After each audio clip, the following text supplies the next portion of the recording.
If we think about things here, unfortunately, many families inherit debt and many families inherit the struggle. And many families inherit survival habits. But what if your family inherited opportunity? What is one thing you want future generations to say about your financial legacy?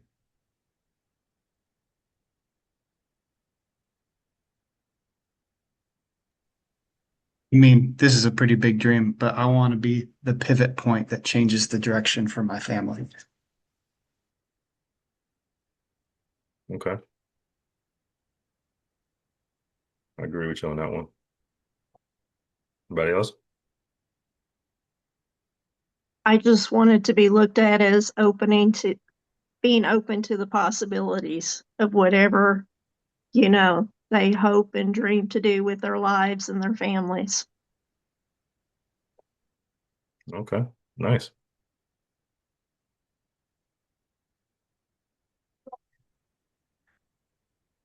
Now we're going to make it a little bit more interesting again.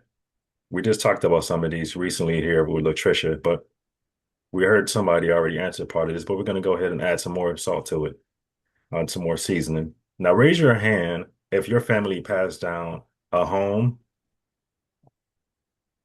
land, investments, a business, financial education. Okay. Now, actually, this question to tie into that. What do you want your children or grandchildren to inherit from you? I think this is the most important. I like this one. It's just the information. Because sometimes I think like, our parents hand us something down, but what if they had the information or access that we had now? So more importantly than anything that's tangible is the information, right? And Mhm. and the knowledge of how to be responsible with whatever they inherit. Because just because you give it to them doesn't mean anything. They could go through it like, in less than a year if you're not handled responsibly. Exactly. You can give somebody $1 million, but hey, how they Correct. manage it. Yep. Bingo. I love that. Anybody else?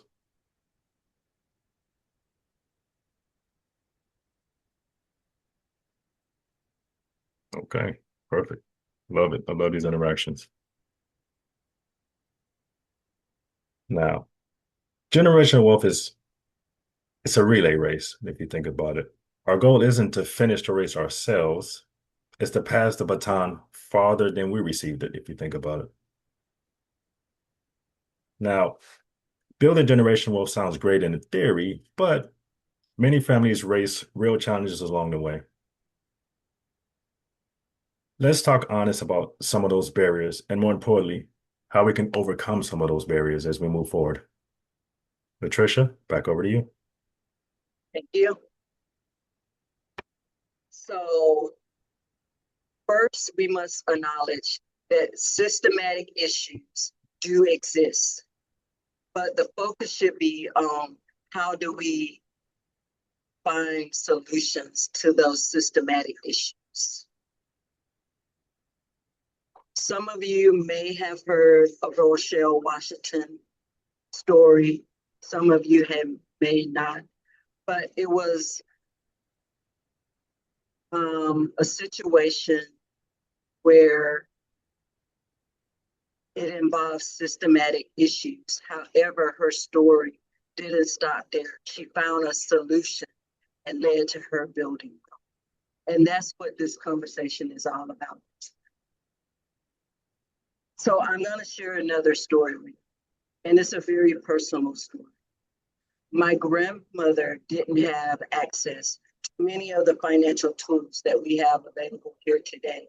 And, as I got older, my aunts started to share little bits and pieces of her story after she passed away in 1991.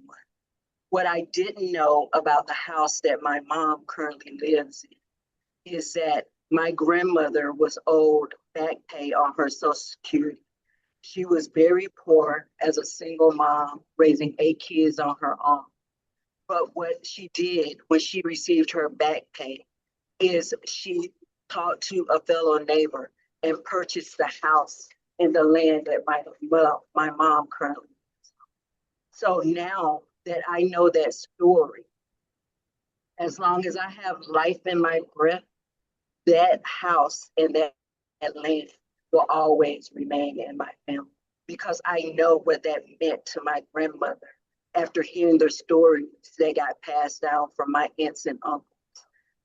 Because my grandmother always felt that they were judged in the community because they didn't have much. So she wanted to be able to give her kids something that they could call their own. And for me, that's a part of economic freedom. Many of our parents and grandparents worked incredibly hard, but were never taught about investing, estate planning. That same house, fast forward to 2021, I actually had to take my grandmother's estate through probate court because my aunts and uncles didn't realize that they needed to take her assets through probate court. I hired a lawyer and I took it through. But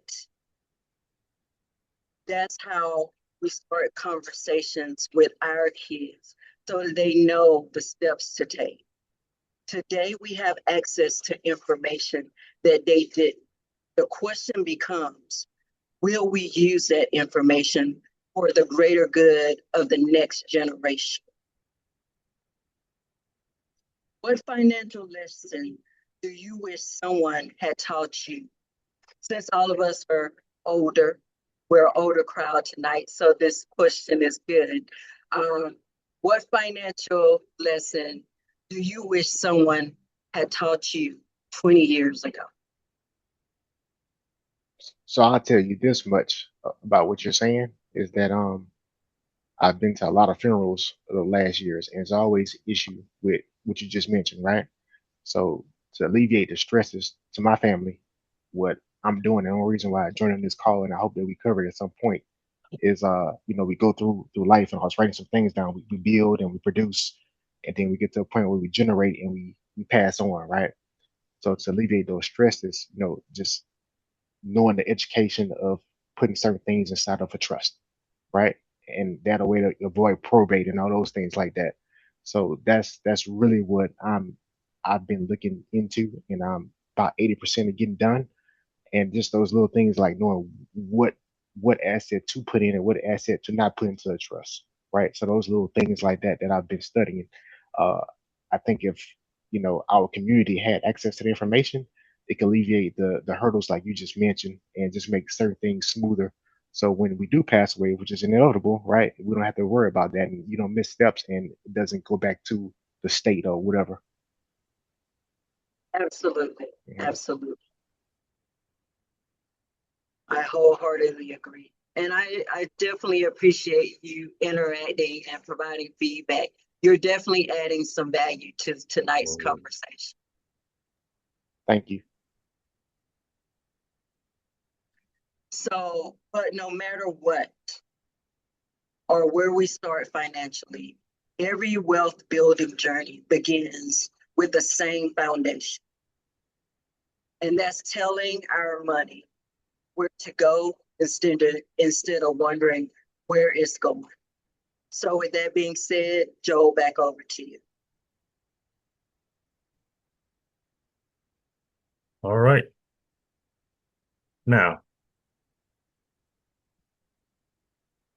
when we use simple agents to find budgeting, we introduce the 50-30-20 rule and why it matters.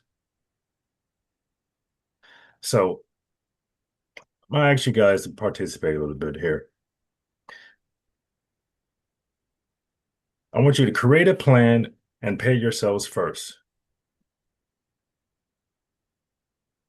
Now, if I was to look at your bank statement for the past 30 days, what would it tell me you value the most?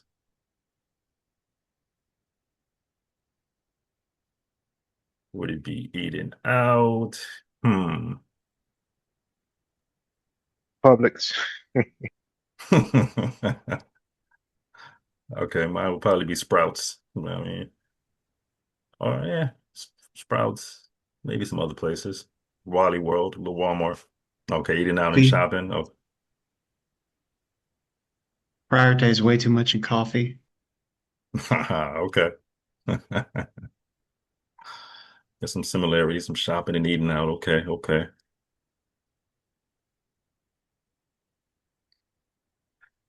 Now, if a family found $100 monthly simply by tracking spending, how would that work out? I wonder. A a budget is not a prison, no. It's a blueprint. Most people say they have a budget, but what they really have is a list of monthly surprises.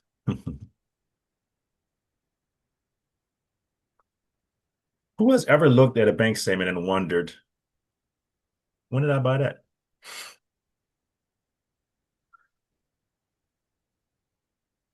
Almost all of us, right? A budget helps us keep money. Savings and investing helps us grow money.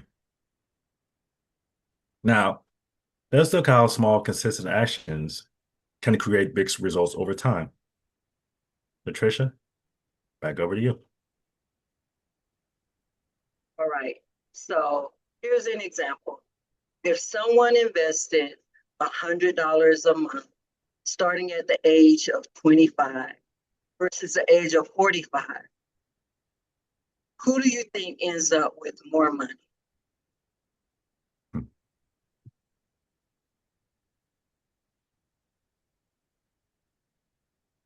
Yeah, they said 25-year-old. Yep. Absolutely. And why is that? Because there's a difference between simple interest and compound interest. Think of compound interest as rolling a snowball down a hill. At first, it's barely growing, and then it starts to pick up speed as it goes down that hill. Eventually, it becomes larger than anyone expected. So, the 25-year-old is always going to have more because they started early. But it's also about what they're actually investing. It's not just about age. So, would you rather have, I'm going to ask you a question. Would you rather have $1 million today or a penny that doubles every day for 30 days?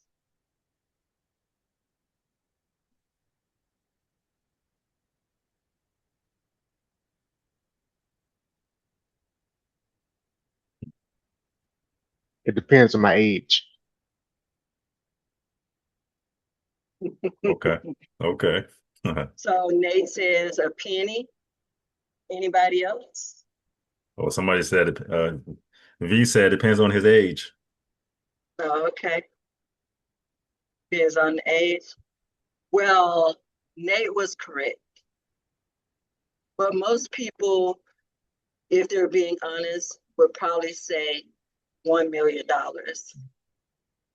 because they're not thinking about the compounding effect of that penny over a 30-day period. Because that penny is going to grow to over $5 million in those 30 days if we start at a certain age. The lesson isn't about the pennies, the lesson is about the power of compounding.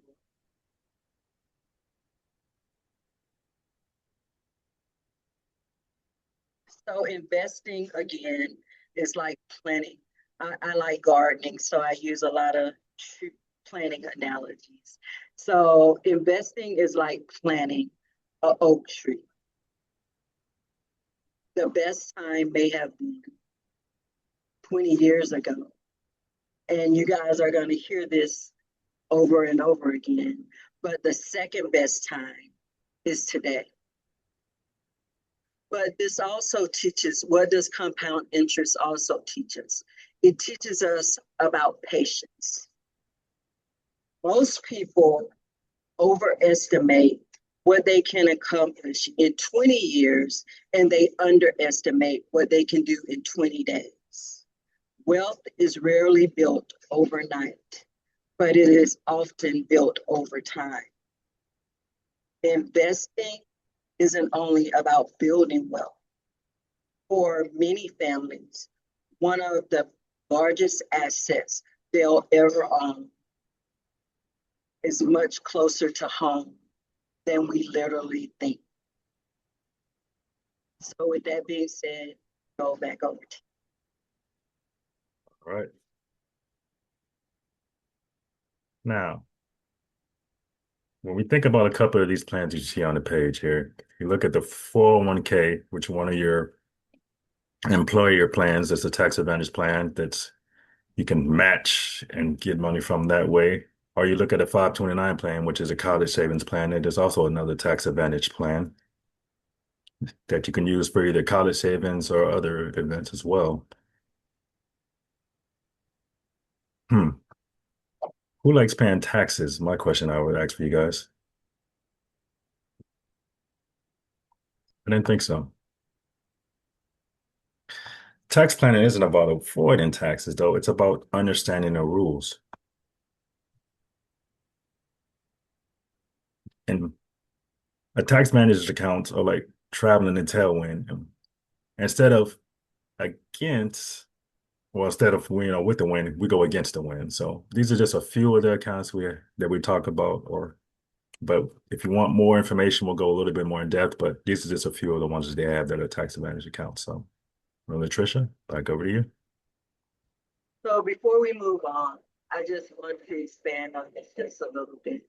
So yes, you have your employer 401k plan, and you have your Roth IRA Hmm. that is a tax advantage plan. But what most people forget when it comes to the Roth IRA is that 5-year rule. And that 5-year rule says that if you touch that money before those 5 years, that money is no longer tax free. But there's also a second 5-year rule. If you roll money out of that Roth IRA and you don't take the full amount out of that Roth IRA and you roll more funds out of that Roth IRA, guess what? That starts the 5-year clock. So there's actually 2 5-year rules in order for that Roth IRA to become tax-free. If you don't know those guidelines, then you could end up creating a tax bill for yourself. But like Joel said, if you want to learn more, we're more than happy to talk to you about the Roth IRA and making sure that you know all the rules associated with it. But we also can talk to you about more tax advantage programs that you may never heard of. So I had one question. So you guys mentioned that you all are pretty much retired vets, and thank you for your service. So you guys probably are invested into the TSP program, right? Most of you were at some time. So Mhm. yeah. So one thing I did keep a TSP, and we all get to a certain point, you go to taps, you don't know what to do with it, right? So I kept it in place. I didn't touch it. One thing that I've been doing is just doing the transfer from the TSP to the Roth. But one thing that I like to share is like the timing of doing that, right? Not just doing it at any time. Sometimes I look at certain things and get to a certain peak, I'll initiate a rollover at that time. And then once it gets into my Roth IRA, and once we hit one of those drops that we see sometimes, then I'll reinvest it then. And that helps to where it has helped me accelerate certain things for certain performance inside of that Roth IRA. And I just did that just by watching the markets. And another thing I like to share also is for the 529 plan. You guys may be aware, but I did open one for my daughter, and everyone may not want to go to school, right? We don't know that. We pushed that was pushed upon us, but that might not be what she wants to do in 20 years. But I did open up the 529 because I think it was the Secure 2.0 Act that came out that allowed a 529 plan to be converted to a Roth once that person is of working age and earning income. But the rule is that it has to be open for 15 years, right? So I think that's a huge advantage, a huge springboard for a grandchild, a child to have at 18 years old. Imagine if we had that Roth at 18 years old, and I think now it's up to 35K that it could be. But as with inflation and cost of living raises and everything, by 15 years it might be, I don't know, higher than 35K. So it's just something to keep in mind that I did learn recently within the last couple of years that I would like to take advantage of. Yes, and you make a good point, and that was one of the best rules that I think the government came up with last year is when they opened it up where you could put up to that 30 something thousand into a Roth if they decide not to go to school. So that is one of the recent changes that I wholeheartedly agree with because, like you said, not everyone wants to go to school. And it opens up another avenue for people instead of that money just sitting there with nowhere to go. Exactly.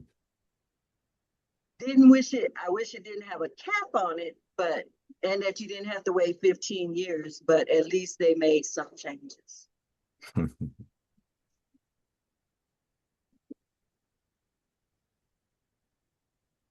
So, how many homeowners do we have in the room?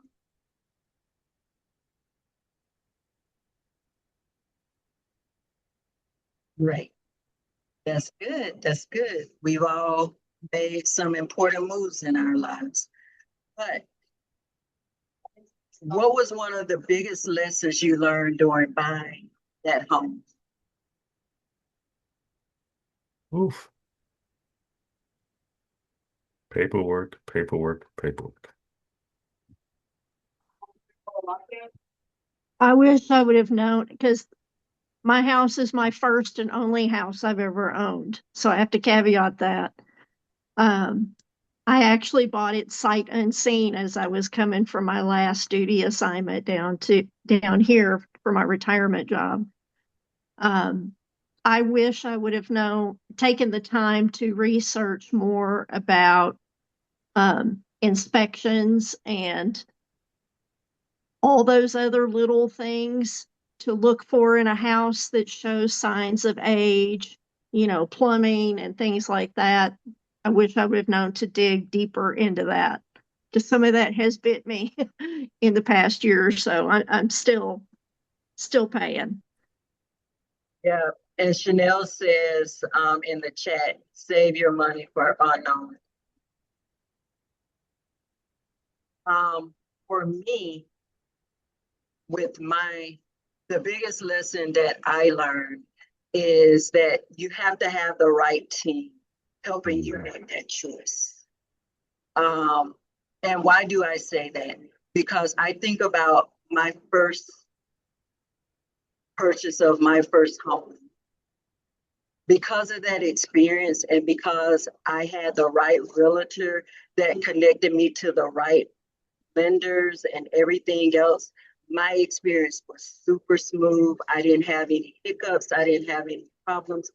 But I would also expand on that to say, because of that first experience, because I was transitioning from Germany to Florida, and my realtor had to do a lot of things over the phone. But when I got there, I was also waiting for my car to arrive from overseas. My realtor actually met me every single day outside the base and drove me around to look at houses. And during that time, we actually got to know each other. And anybody that was in the military know that when you're living in temporary lodging, at some point you get tired of eating out or just being in that small, compacted space. So she would actually bring me home cooked meals from time to time because we shared a love for cooking. And not only that, when I was at the end of my rope and just wanting to just purchase a home to say that I could move in and move out of temporary lodging, she was like, Latricia, I cannot let you purchase this house because it is not the house that you have told me that you want. So she looked at me and not just what she could make from me, but she understood what I actually needed and what I actually wanted in my first home. And she wouldn't let me sell. She's like, no, we need to keep looking until you walk in and you say that this is home. And because of that, guess what? 20 years later, she actually is my sister friend.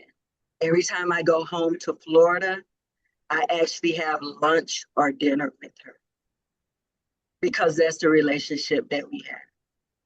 She's helped me purchase multiple homes over the year, and she's actually been my realtor that helps me sell my homes. Because that's the person that showed me that she could be trusted with my resources and listen to me as a consumer. So, but before I move on, I want to open it up to the real estate agent here because she can add value here as well. So, Tamara. Thank you guys, and I hope you can bear with me, and I hope I'm not repeating a whole lot of stuff you guys know, because we were mainly focused on a first-time home buyer, and a lot of you on here have said that you purchased a home. So I apologize if it's something repeated to you, but it's also something that you can share with the people that you know. So I'm going to introduce myself again. I'm Tamara Jordan, and I'm in San Antonio. Actually, I'm with Wycott Realtors. Um, I wasn't sure if this forum would be open to just San Antonians or everybody, so I apologize if I'm saying things that are local to here. Um, I've been a realtor going on 5 years. I've done multiple transactions, several VA loans. I've serviced first-time home buyers. I've done multiple listings. I've done divorce cases, heirship, land, and ranch.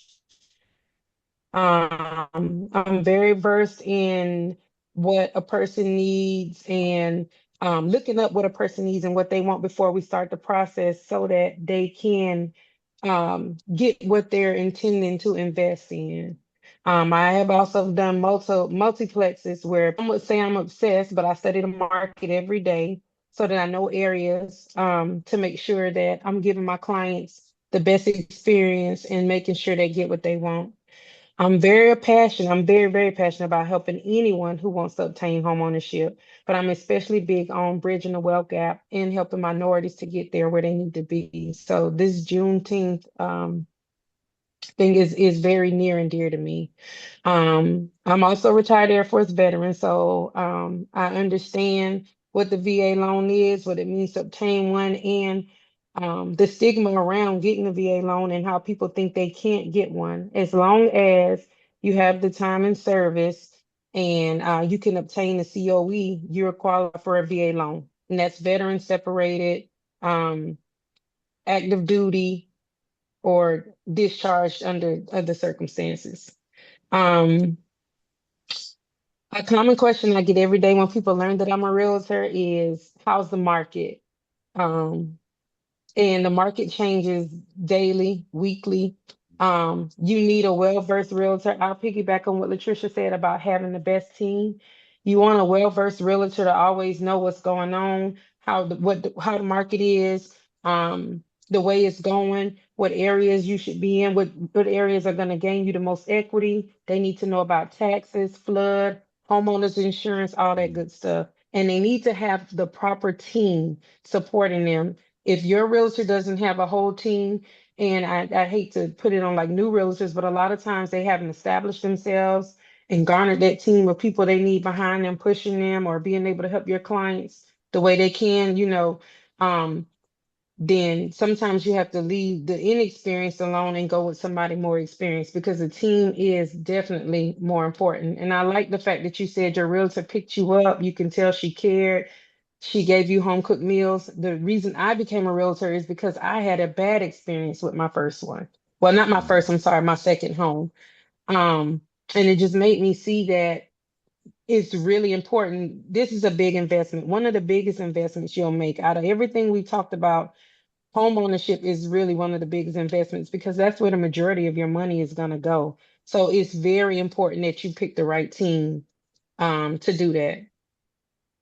Again, I said when you look for a realtor, you want to pick someone that definitely stays on top of everything and all the changes from NAR, which is the National Social Realtors, to guide you so you know you're making the right moves with the absolute toughest decision. Um, the first answer I always get from homeowners is where do I start? I mean, I'm sorry, from first time buyers is where do I start so I can become a homeowner?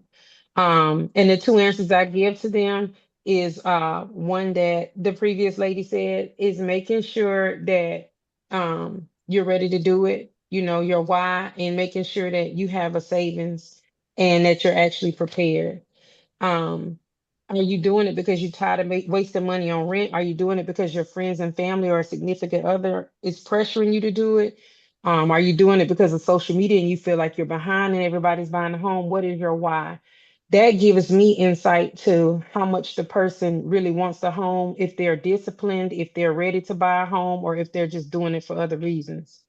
And if that person is ready, then I know they'll do the part two, which is to save for a down payment or save, get out of debt and make sure they have the right money in the bank when it's time to get pre-approved. Financial literacy is key when starting the homeownership process. I don't care if you're purchasing home number 5, but it's especially important when you're buying for the first time. That's why I take a class every quarter to learn about the down payment assistance programs. I learn about USDA loans. I learn about all of Texas Vet. And this stuff is pertinent to Texas because it differs in every state. Um, how those loans work. And it's also important to stay on top of changes with FHA because FHA has had a lot of changes in the recent 2 weeks. To piggyback on one of the previous slides, again, we said choosing the right team is important. In order to work with a realtor now, I know you know nationwide, you have to have a buyer agent agreement. Um, that buyer agent agreement protects both the client and the realtor. You can't just go look at homes now for gee whiz. Um, it's to make sure that the person is serious about buying because they're not going to sign an agreement if they're not serious. And it's also to protect the future client so that if you send them somewhere to like a open house or anything, they can actually they're protected from another agent trying to get them to sign or go with them or pressuring them into getting something that they don't want. When I do my first agreement, and you can take this with you if you're looking to purchase a home in the near future, I only do 30 days on the initial agreement, and that is for me and my client to get to know each other because again, the team is important. If you get with a realtor and you don't feel like they're doing enough for you or they're not answering your questions, they're not getting back to you in a timely manner, then you don't want to work with that realtor. And it's the same for the realtor. For me, if I judge people not by character. I mean, by character, not by, you know, anything else, but to say, hey, can I work with this person? Are they going to be willing to make the change? Are they going to be willing to stay in it, you know, to finish and complete the transaction? Or are they going to make excuses and make it hard for me, the lender, and everybody else that's trying to help them? So that's another reason why I only do 30 days at a time. They listed some of the advantages on the last slide about becoming a homeowner, and I will tell you the most important takeaway that I've had from everybody that's purchased a home is stability. Everybody wants to be stable. They don't like increase in rent prices. They don't like to be moved. They don't like to have to move several times. And they also just want some place that's stable for their family and something they can pass down the line later. That's a big reason to attain home ownership. Um, Another reason is important to pick the right person is because you need to look for people that care enough to get what you need to build the generational wealth that you want. Going into a home with no equity or no value that decreases over time defeats the purpose of even doing all of this. So you have to trust your realtor and trust that they're doing the right thing by you when you're going into the process, and that you're picking the right lender also. Some people come with their own lenders, and that's fine. But a lot of times, if you have the right team and your realtor is good to you, they'll have a lender that's gonna do right by you. Lending discrimination is still real to this day. My brother was purchasing a home back in 2022. We went through a big military bank. I won't call them out. They actually do have some lawsuits right now, but they would not approve him. His credit score was 792 and he had zero debt. Um, but they would not approve him. So we had to end up going with another lender. We wanted to go with this particular lender because they were a whole 0.5% lower than everybody else at that time. But they would not close the loan. They made every excuse. They left them hanging out there like a while with no responses. So it is absolutely most say the first step to homeownership is to get the pre-approval. And it is, I personally say is better to get you a good realtor and talk about your financial situation. Interview your realtors, interview several if you need to. Talk about your financial situation and let them tell you if you're actually ready before you even go to a lender. What I've had is people tell me, "Oh, I tried to go get pre-approved and I couldn't, and my score dropped 40 points. So now I'm further in the hole than I was before, and further away from obtaining home ownership or doing what it is I needed to do." So sometimes it is better to go and seek a realtor first, so you can explain your situation, and that realtor can tell you right off, hey, yes, it's time for you to go. Talk to a lender, or maybe you should wait a little while and save and prepare a little bit more before we get started. And you want somebody that's going to stay in your corner the whole time, um, while you're waiting to get that to prepare to be a homeowner. So, and that can give you points and tips and keep you on track. The second step is the pre is under control and that you have a nice savings. A pre-qualification can give you a ballpark figure on what you can afford to buy, but a pre-approval actually tells you your real buying power. And in order to get a pre-approval, it requires you to submit tax docs, bank statements, and income statements. So that way they know for sure exactly what you can get. The third step in the process is finding the home, putting in the contract and earnest money.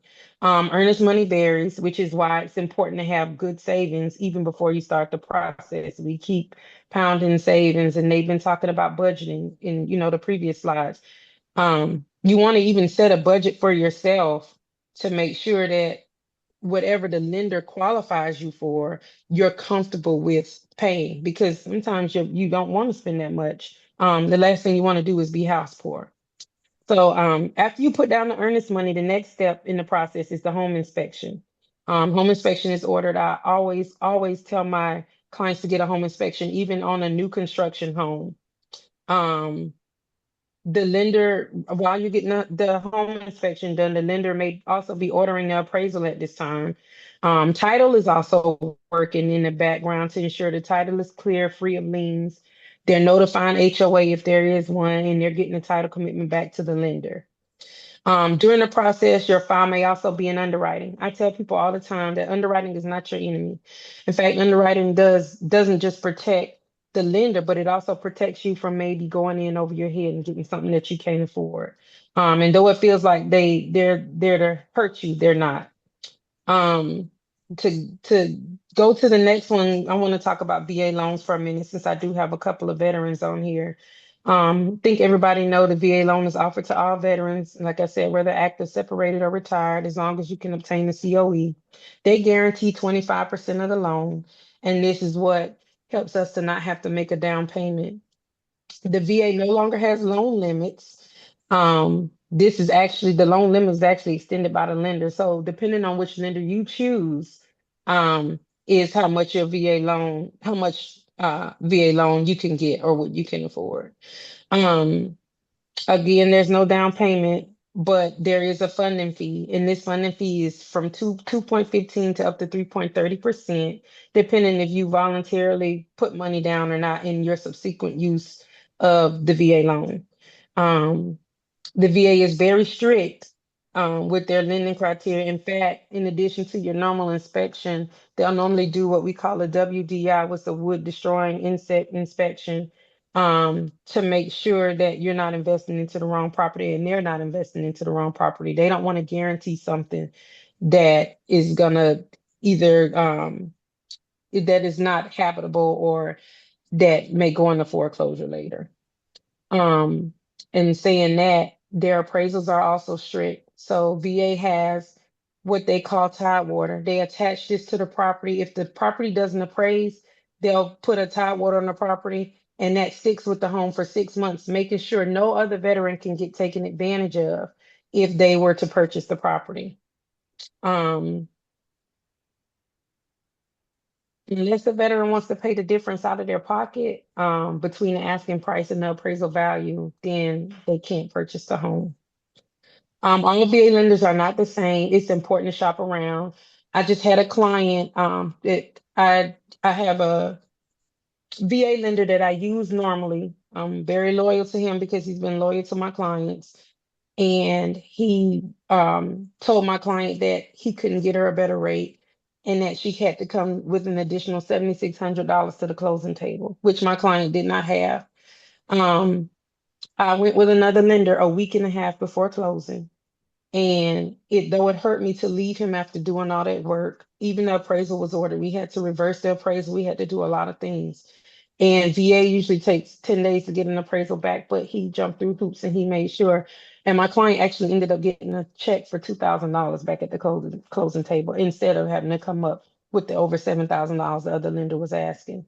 So it's important to shop around too. I always tell people to shop around with at least 3 different lenders. Make sure they're different because a lot of lenders fall under the same umbrella and you could be just going right back to the same company. So you want to make sure it's 3 different entities when you shop. Um, and like I said, ideally you normally want to stick with the person that does your pre-approval, but sometimes you have to leave them and do what's best for you.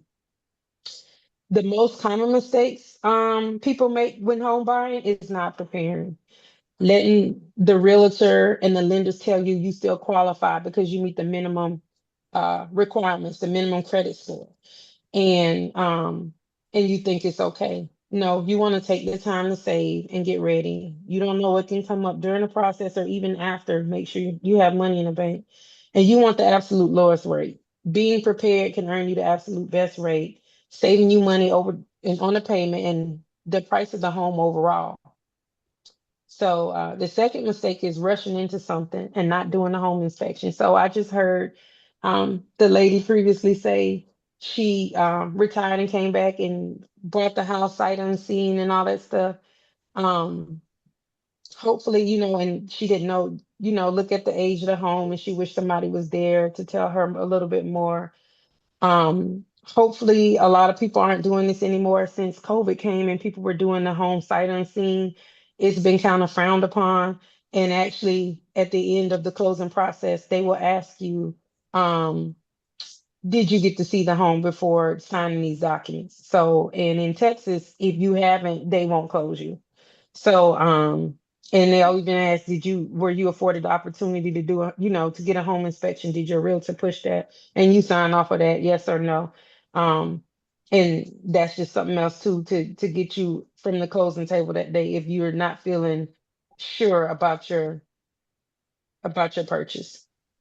Um, another one is buying a home that leaves you house poor. I just talked about that.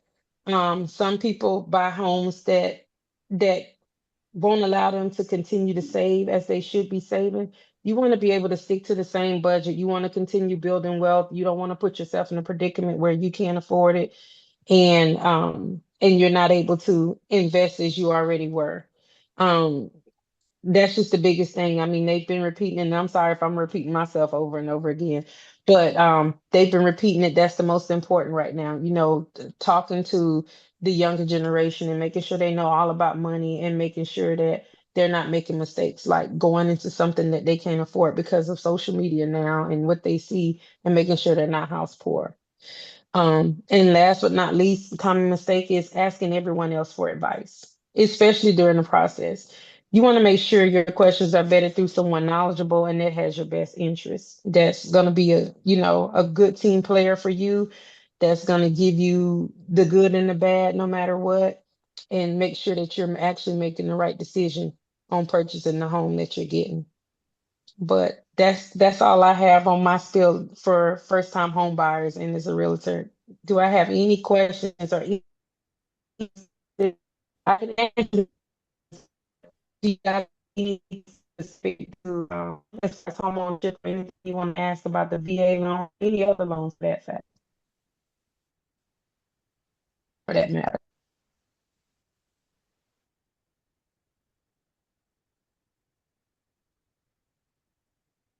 All right, so No thanks, questions. Chambers. Okay, thank you. I'll turn it back over to Latricia. Thank you. Got questions. I'm sorry. It was kind of breaking in and out on my end.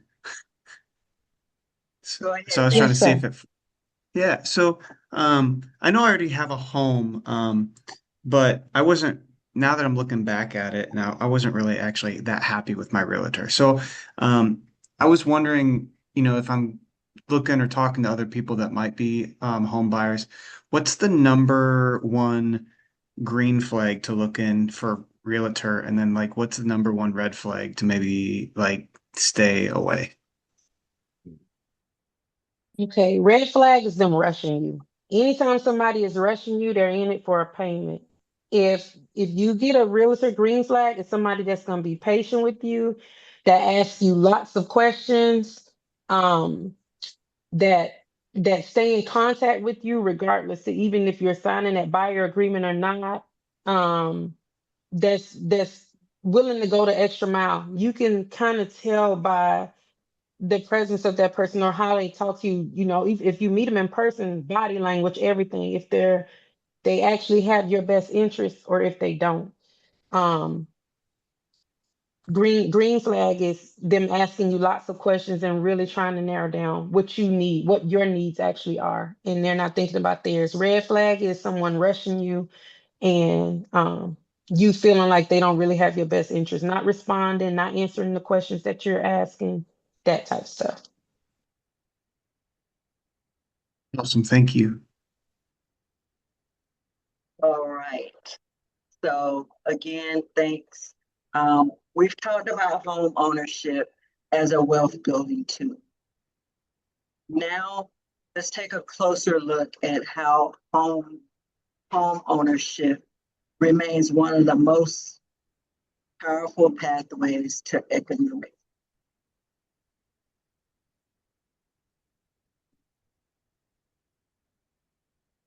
Throughout today's workshop, we discuss economic freedom, wealth building, and creating opportunities for future generations.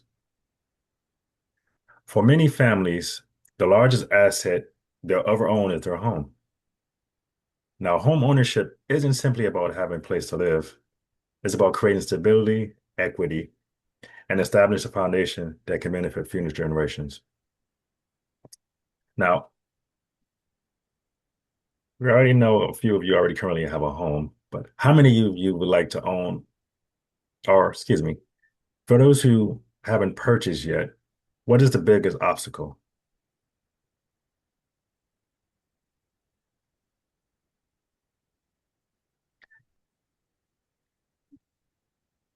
I Can I remember answer for some of those people? go ahead, sure. Yes, I ma'am. think the biggest obstacle is just getting started. People don't know where to start. Okay.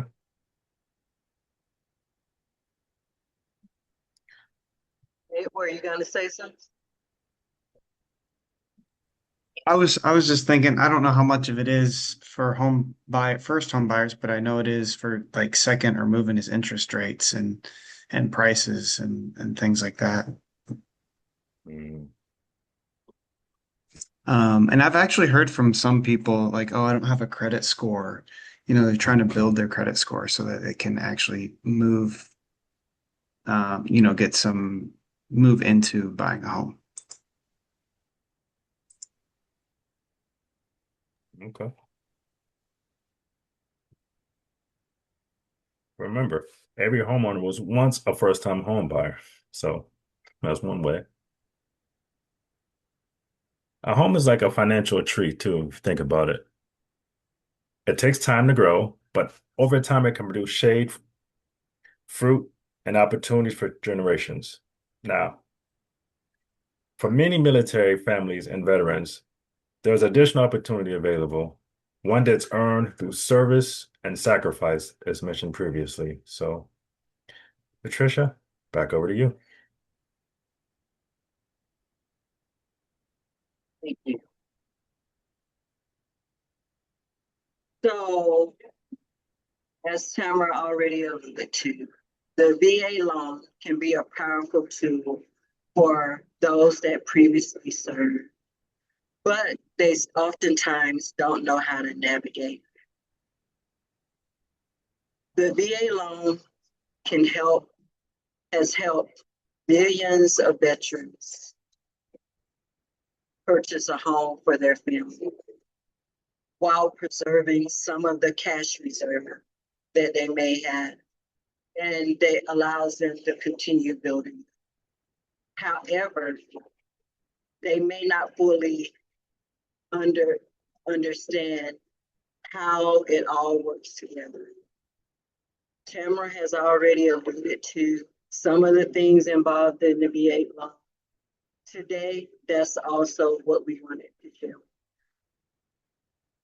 Because I've met veterans along my journey that waited years because they believed that they needed a large down payment, or they only just discovered that they could have already qualified for a VA loan, but for whatever reason, they didn't realize.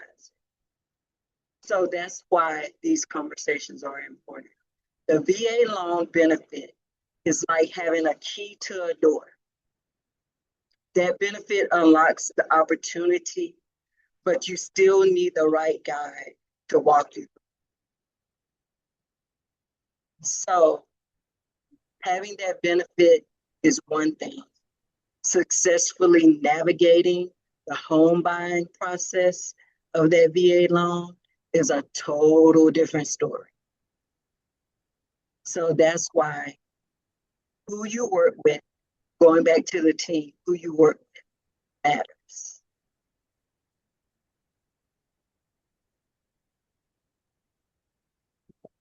Now, if we think about it this way, buying a home is one of the largest financial decisions most families would ever make. And that's why building, like as Latricia said, the right team matters.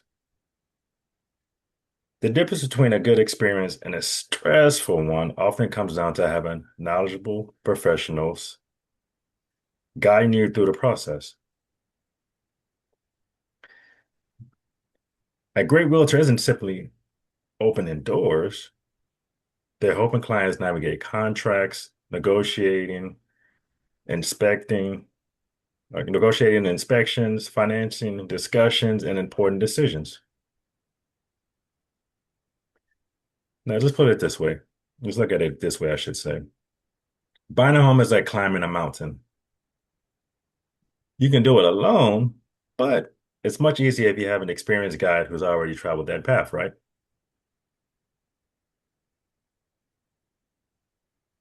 Now, speaking of experienced guides, we're fortunate to have someone with us today who helps families navigate this journey every day. Latricia, back over to you. All right. So before we continue discussing the economic freedom and wealth building, as you guys have already heard, Tamara, she has a wealth of knowledge. She has the passion. She's been working with families over the last 5 years to navigate the home buying process. But I want to switch gears a little bit and have her, if you don't mind, share a little bit more in depth about what does the right lender, what's the difference between perhaps trying to get a VA loan through a local bank, a credit union, or a mortgage lender. Can you share your experience with the different type of lenders?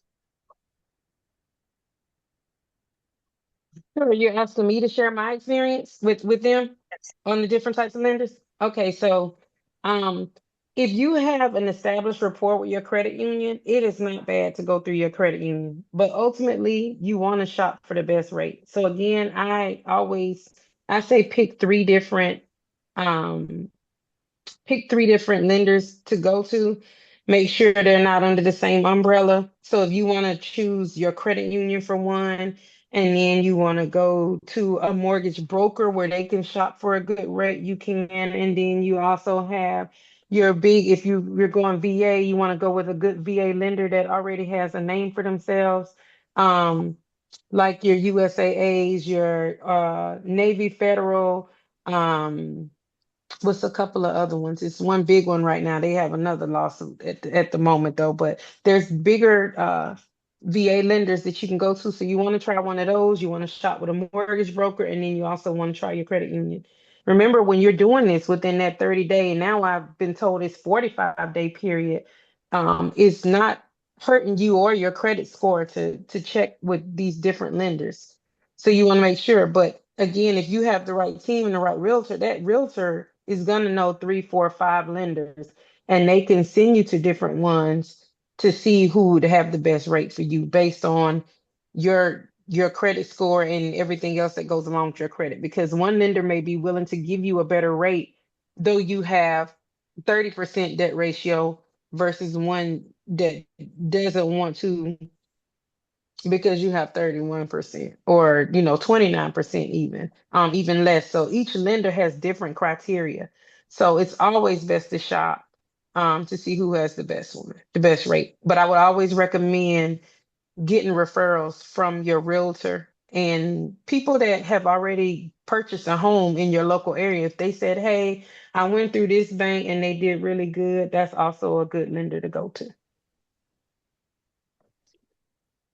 So Did I I answer the have a, question? yes, you did. I have an additional question for you.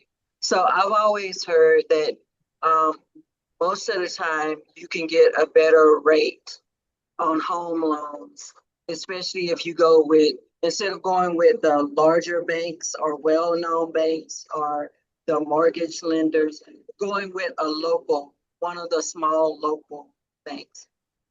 What's been your experience with that?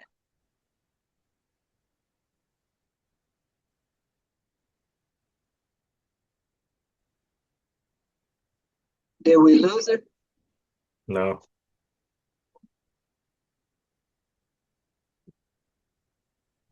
Oh.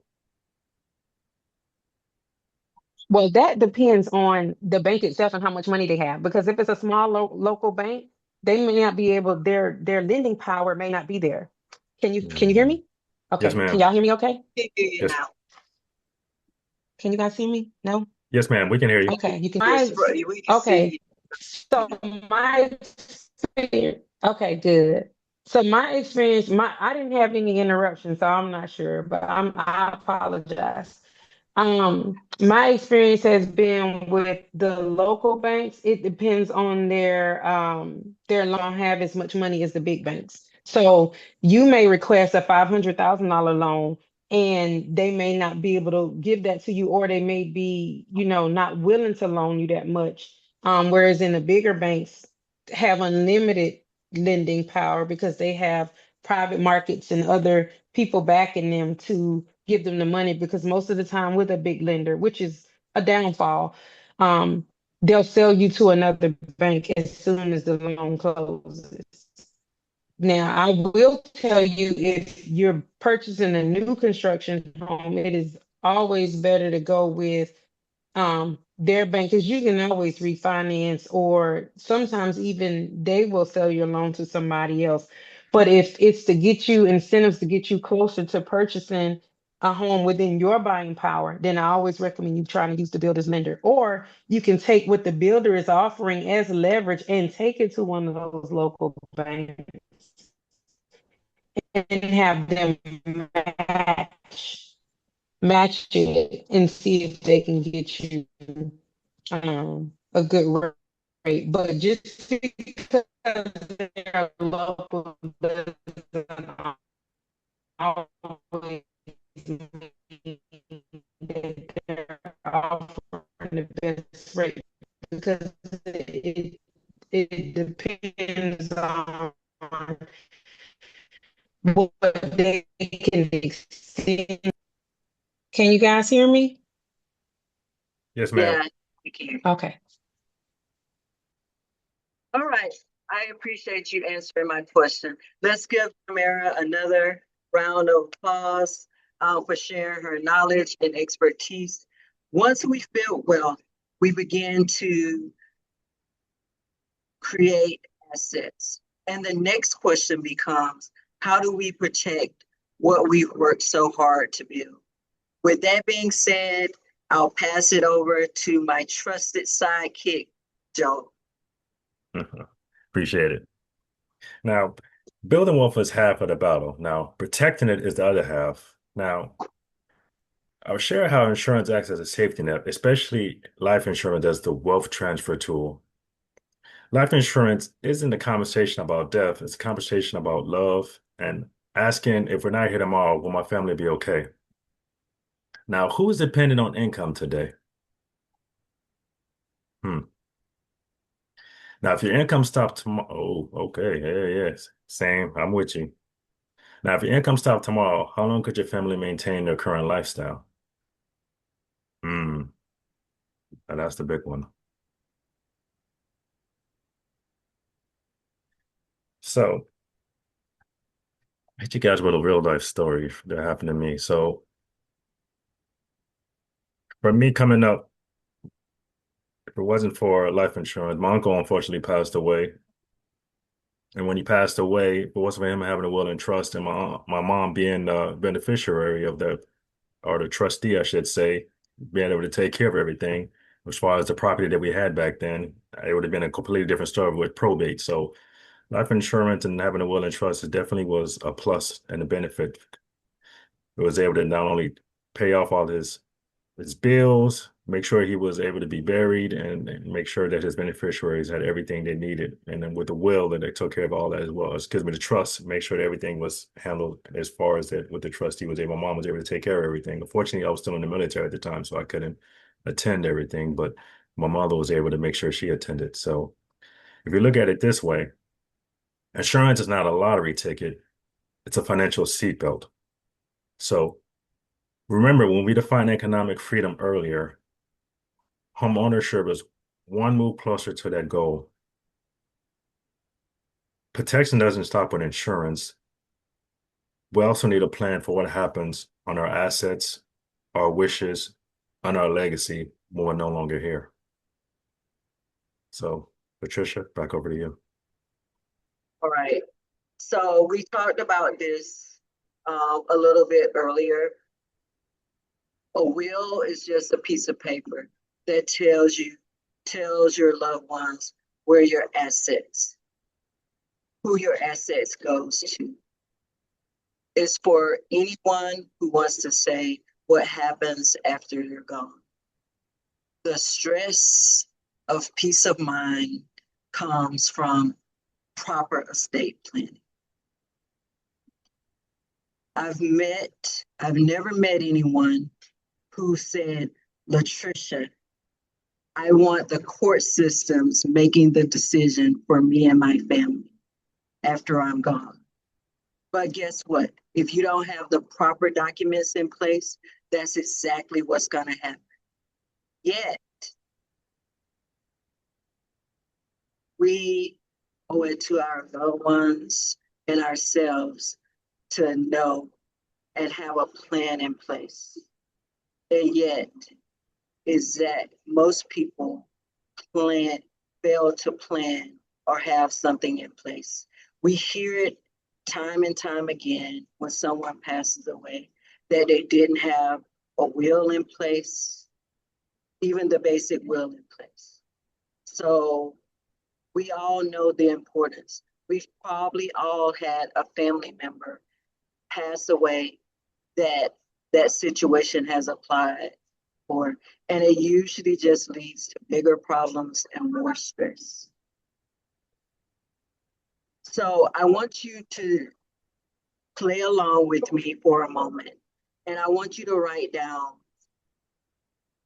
3 values you want your family to remember you by when you're no longer here.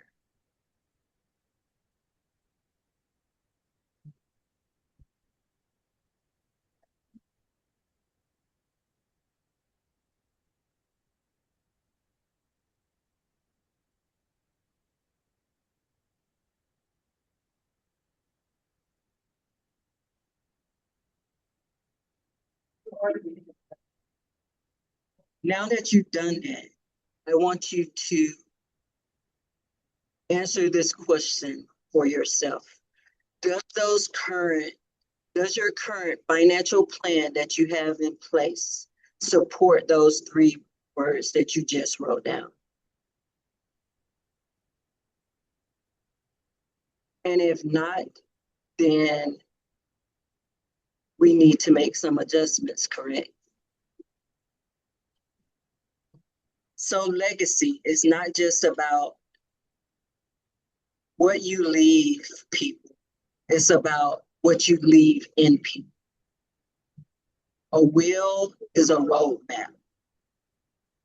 Without one, your family is forced to navigate without any directions at all. Estate planning helps preserve that freedom for the next generation. Financial growth is a lifelong journey.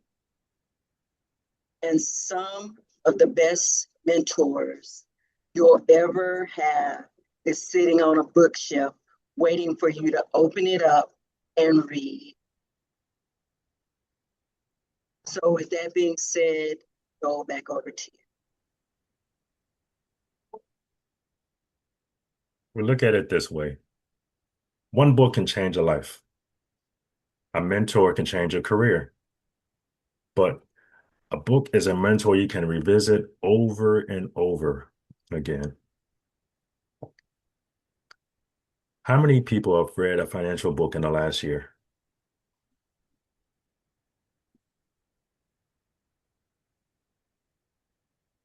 Okay. Now, I'm going to challenge you guys. From this list, I challenge you guys to commit to one book from the list and try to read it before the end of the summer. You know what they say, knowledge is power, but knowledge is powerful, but powerful knowledge alone doesn't change lives. And what I like to say, action is where the transformation begins. So, Latricia, back over to you. Okay, before we move on from this slide, if there's a book on this list that perhaps resonate with you more than other, many of them I have in PDF format. So if you reach out to me after this call, I'm more than willing to email it out to you. So you at least have the PDF version instead of purchasing it. But there's also free resources. We're all veterans. Most of us are veterans on here. So you can get copies of most of the books that we recommend through your local library, through a source called Libby as well.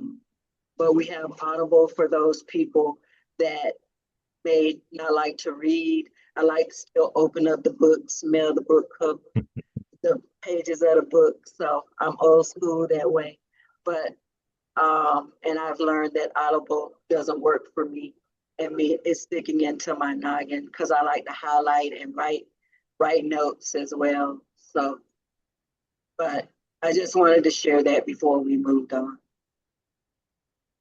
So today wasn't about becoming wealthy overnight. Today was about understanding economic freedom and that it is built one decision at a time. We've discussed budgeting. We've discussed a little bit about savings, a little bit about investing. We talked more in depth about home ownership. We briefly touched on tax advantages. We talked about insurance and how insurance protect those assets that you're going to build over time. We also talked about estate planning and what creating a legacy may look like. That's a lot of information. But here's the good news. You don't have to do everything tomorrow. You just have to do something, because action is better than no activity at all. I want you to take out your pen, your phone, your notebook, and I want everyone to choose one action that I'm getting ready to go over that you can commit to in the next 7 days. Will you open a savings account if you haven't opened a savings account? And I don't want you just to open up any savings account. I want you to open up a high yield savings account, because that's going to give you more growth on your money than a traditional savings account that earns less than 1%. We want our money working for us, not the other way around. Or perhaps if you're already investing or contributing to a retirement account, you increase your contributions to that retirement account. Maybe you haven't looked at your credit report in a while. Pull your credit report. See if there's anything that's on there that shouldn't be on there. Or see what your credit score is. See, has it changed? Maybe if you have life insurance, it's time to review your beneficiaries, because we've all heard those stories as well, that people pass away and their assets go to the wrong person because maybe they were married and they went through a divorce, but they never updated their life insurance. Or maybe you want to sit down with myself or Joel and go over a financial review where you look at your finances as a whole. Or maybe, no, I think everybody on here is a homeowner, but if there's not, maybe you want to meet with a realtor to start that conversation to see how you get qualified for purchasing a home. Maybe you haven't prepared your will yet, or maybe you want to check into how to get started with estate planning if you have a will. And like Joel just challenged you guys to do, read one book from the recommended list. It could open a whole new world to you. But I want you to take a moment and imagine that we are now in June 2035. What financial decision did you decide to make today can make an impact on your family's financial future because you decided to attend today's workshop? As you begin taking these actions, remember, you don't have to navigate this journey alone. We are still here long after this Zoom call ends. So with that, Joel, back over to you. Well, Joel, I'll just take it from here. So here's Miss Jordan's information. If you want to keep in touch with her, reach out to her, feel free to do so.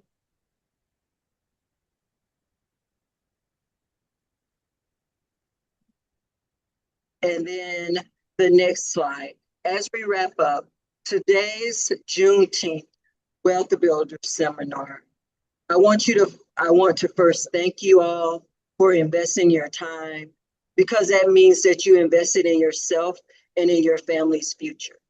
Knowledge is powerful, but knowledge only changes lives if it becomes some type of action. My hope is today's conversation sparked new ideas in you. It challenged old assumptions that you may have had about anything that we talked about today. And I encourage you to think differently about wealth, legacy, economic freedom, and everything else that we talked about today. Before you leave, I'd like to thank you. I'd like you to think about one final question. What is that one thing that you learned today that you wish someone had taught you 10 years ago? And again, if you would like additional support, feel free to schedule a free complimentary personal financial review. If you were sitting down with a financial advisor, that free financial review that we offer to people that join our seminars or anybody that we talk to one-on-one for free would cost you anywhere from $500 to $2,000.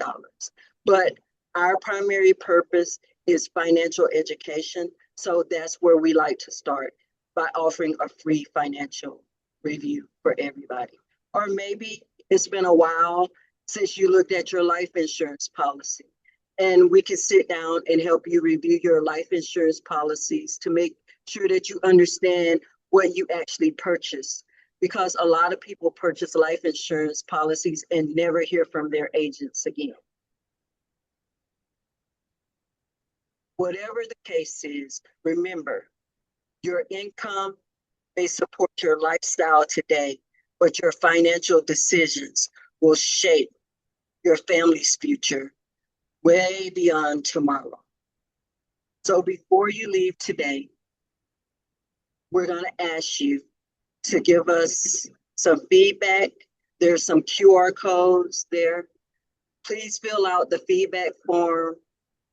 Join us for upcoming events. Connect with us on social media. And let's continue making this journey together towards economic freedom together as a team, because that's how we not only change our lives, but we change the lives of those in our local community. Income pays the bills, wealth creates opportunity, and legacy is where the real impact begins. So again, we thank you guys for joining us. And before I do the final closeout, is there any questions that you have for us?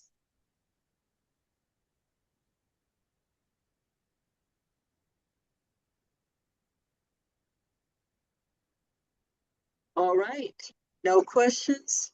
Again, I thank you guys for joining us. It's been a pleasure spending time with you, and I hope that you learned something that adds value into your life that you can pour into your family's lives. Take care and God bless.